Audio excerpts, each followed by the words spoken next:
podcast. Oggi parliamo di quando abbiamo iniziato e quanti consigli avremmo voluto all'inizio. Ecco, io ne avrei voluti tanti, veramente tanti. Il primo in assoluto è del campione. Tutte adesso ci sarà un vuoto. Oh, il campione! Sì, avrei voluto saperlo prima, no? Io prima ho iniziato, poi ho lavorato e poi il campione era un po' così, ma io parlo proprio degli inizi, non sapevo ancora fare tantissimo, la maglia alta, la maglia bassa, ancora mi confondevo un po', cercavo di studiare, ma questo campione non sapevo neanche l'esistenza. Non lo sapevo assolutamente di fare il campione, a che serve questo campione, che ci serve questo campione, invece è importantissimo. Non riuscivo a capire l'importanza del campione, ecco. Prima di tutto, quando arriva un nuovo filato, acquistiamo un nuovo filato, non sappiamo che reazione fa, sia quando lo laviamo, il punto, oppure l'uncinetto, la tensione che ci andiamo a mettere, e poi che reazione ha la lana, se si allarga un pochino il campione, se si ristringe, insomma tanti sono i fattori, sono tantissimi, e poi determina la misura, ma anche quando vado a lavorare una sciarpa, dice uno lavora una sciarpa, la inizia e via, ma mettiamo il caso che abbiamo sbagliato la tensione, abbiamo realizzato un punto che è abbastanza stretto e nel lavaggio si stringe un pochino o succede qualcosa nel lavaggio, saperlo prima è meglio anche per una sciarpa. Adesso la prima cosa che realizzo, la prima in assoluto, è il campione e il lavaggio del campione. Questo è importante. Se l'avessi saputo prima, mi è successo su un filato lavorare una maglia, fare delle prove, ancora non realizzavo tutorial di maglie, realizzavo semplicemente tutorial di borse. Avevo realizzato una maglia e mi sono trovata con una maglia leggermente più stretta e non è andato bene, avevo sicuramente sbagliato la tensione, uncinetto, e non avevo lavato il campione. Qui ero partita prendendo insomma la mia circonferenza, avevo provato, l'ho appoggiato, ma sì, va bene così, si prova, e invece no, assolutamente lì ho sbagliato. A saperlo prima avrei ancora quella maglia. Vabbè, c'è la mia sorella che è più piccolina di me. Allora, a parte questo, insomma è stata anche carina come maglia. Allora, altre cose, veniamo a parlare sul secondo punto. Se l'avessi saputo prima, a parte il lavaggio, il punto, succede che quando andiamo a lavorare un punto, andiamo a determinare il punto nocciolina. Allora decidiamo di lavorare una maglia e andiamo a acquistare un filato. Quanto filato devo prendere? Beh, io quella maglia lì ho fatta a maglia alta, ho preso lo stesso filato, e per questo io non lo sapevo prima, ovviamente. Vado a prendere 400 grammi, 8 gomitoli mi vanno bene, perché tanto conosco il filato. Poi vado a lavorare il punto nocciolina, la faccio tutta a nocciolina e mi ritrovo che mi manca tantissimo, minimo, cioè anche un 30% in meno di filato. Si mangia tantissimo filato, per cui alcuni punti si mangiano il filato, ma veramente tanto, e questo io non lo sapevo, mi sono trovata con un filato di meno, convinta, lo conosco questo filato e allora vado tranquilla. Invece assolutamente no, dovevo comunque preparare un campione, al limite pesarlo, se non voglio andare a sfilarlo e prendere i metri di ogni del campione, di quanto, perché possiamo sempre fare un campione e andare poi a disfare, vedere quanti metri ci occorrono. Quello è un modo. Oppure io spesso, se vado un po' così, non devo essere super precisa, allora so che ne prendo un gomitolo in più, tanto poi alla fine una sciarpa, un qualcosa, mischiando altri filati si può fare. Allora in quel caso io lo vado a pesare, so che sono 10 grammi e da lì sviluppo, e se sono 10 centimetri sviluppo poi la quantità, è un gomito non più, insomma, come si dice, non è che si va a prendere 2 etti di prosciutto e dice 2 etti precisi, se ne prende un gomitolo in più va benissimo lo stesso. Allora, un'altra cosa che spesso mi è successo è la misura. La terza cosa è la misura. Allora, io specialmente sullo sprone, quando ho iniziato sullo sprone carichissima,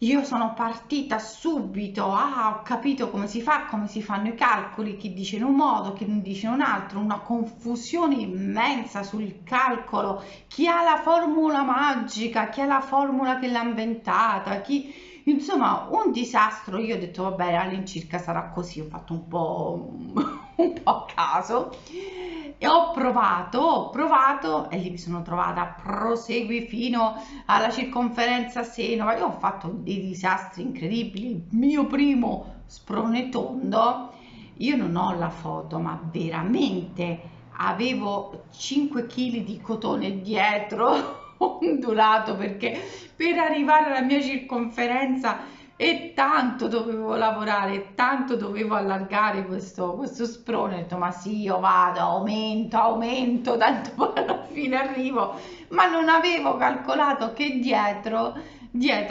avrei avuto cioè, non si sa quanto cotone, quante onde, e quello è stato per me una rivelazione. Come mai?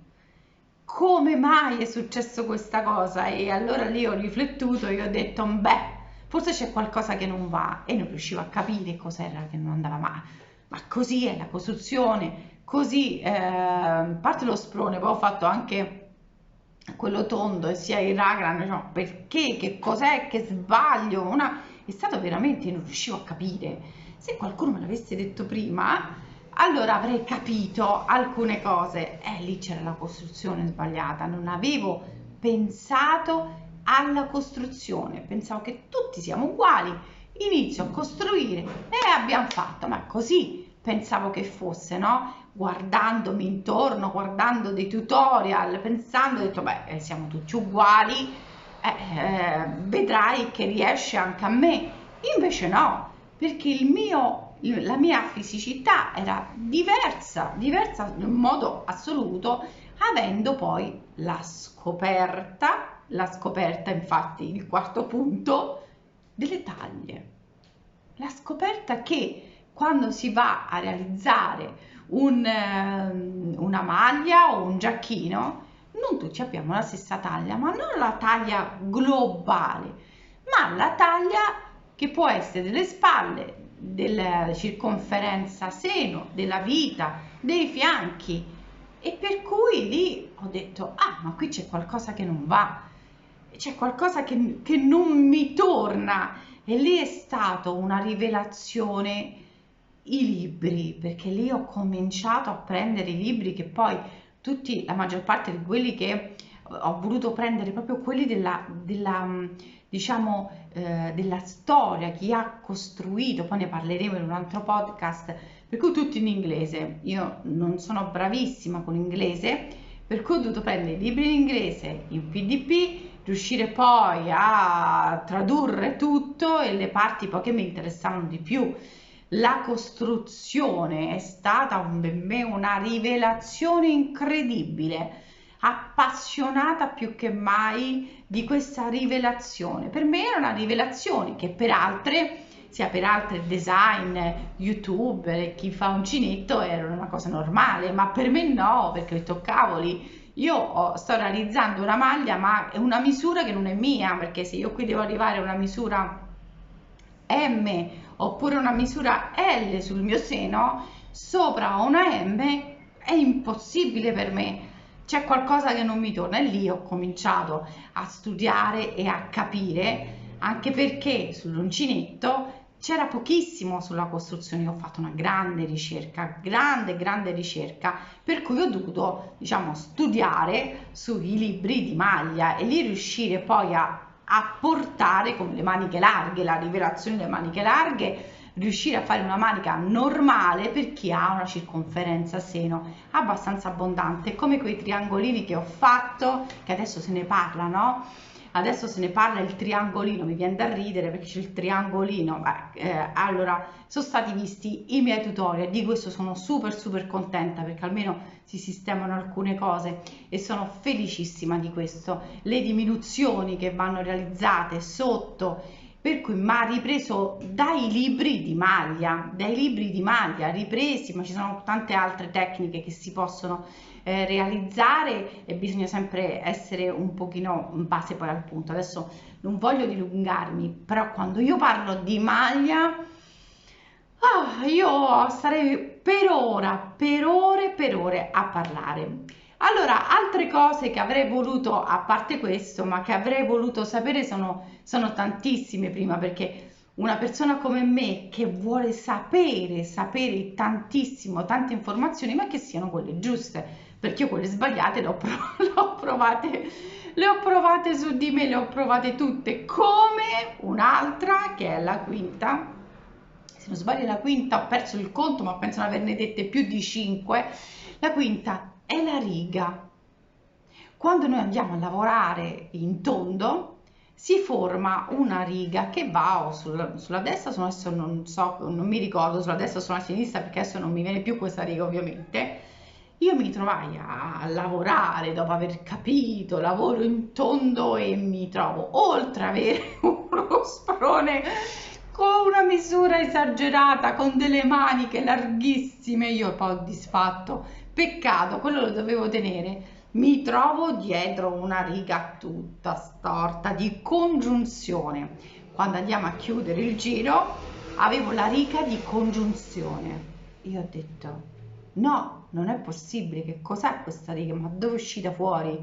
Ma che cos'è questa riga di congiunzione? Tutta storta, perché quando andiamo a lavorare e chiudiamo il giro, man mano il punto si sposta, e se si sposta si vede quella riga di congiunzione. E lì, se qualcuno me l'avesse detto prima, io quella riga non l'avrei fatta. E lì io sono andata a ricerca, perché prendendo informazioni, sinceramente sui libri non avevo trovato qualcosa, poi dopo con la traduzione ho trovato, ma se ne parlava poco. Chiudete il giro, finito. Ecco perché nei miei tutorial lo dico sempre, ricordatevi che lo dico perché chi non lo sa e si trova a realizzare una maglia, si trova con questa riga tutta storta e lì non c'è, ora ve l'assicuro, su tutti i tutorial che io seguivo 3 anni fa non veniva detto, si dà per scontato. È per questo che nei miei tutorial dico sempre la riga di congiunzione. Un giorno ve lo dico in un modo, in un tutorial ve lo dico in un altro, perché ci sono diversi modi per non far vedere questa riga storta, ma che venga almeno dritta. E così poi ho cominciato a nasconderla, ad esempio sul raglan, la riga di congiunzione sulla riga raglan, e poi che parte da ovviamente laterale. Dietro non mi è mai piaciuto, insomma, dietro, però a meno che sia sprone tondo, però va bene, poi ne parleremo poi. Allora, queste sono le cose che avrei voluto sapere prima, sicuramente, ma ovviamente si impara sbagliando, perché se non si sbaglia non si impara niente, bisogna sbagliare assolutamente. Iniziare subito con la perfezione, avrei forse dovuto prendere i libri, studiare prima, ma un errore l'avrei fatto, perché l'esperienza, a forza di lavorare, è l'esperienza che ci fa fare meno errori. E non pensate che ancora faccio tantissimi errori, e nel tutorial, quando io vado a realizzare un tutorial e mi trovo con un errore che ho sbagliato, un calcolo sbagliato, io ne faccio riferimento al tutorial, perché penso che qualcuno può fare il mio stesso errore. Allora lo dico, ecco perché molte mi dicono: ma mi leggi nel pensiero, hai detto quella cosa e l'avevo pensata, oppure la stavo facendo. Oppure con il portacellulare che vi faccio vedere, spesso si sbaglia molto su questo punto, l'inizio e la fine, perché si nasconde quella maglia all'inizio e alla fine, e lo dico nel tutorial tantissime volte, perché appena l'avevo iniziato mi è successo la stessa cosa. Allora, un podcast abbastanza, diciamo, divertente per i miei errori grandiosi, errori che ho fatto proprio all'inizio, ma ne ho fatti tanti altri, proseguendo ne ho fatti tantissimi, disfare, continuamente, ore e ore, testarda come sono, poi si inizia sempre da capo. Allora, fatemi sapere i vostri errori, ne sono assolutamente contenta di saperlo, scrivetemelo sotto, ne commentiamo insieme anche in un altro video. Io vi saluto, spero che questo podcast vi sia piaciuto, un po' particolare, un po' divertente, però diciamo che questi errori ci accomunano un pochino tutte. Io vi saluto e ci vediamo sempre di mercoledì con un nuovo podcast che può essere, insomma, parliamo sempre di filati, di costruzione, di borse e di qualsiasi tecnica dell'uncinetto. Un bacione a tutte, un bacio e ci vediamo ai prossimi podcast.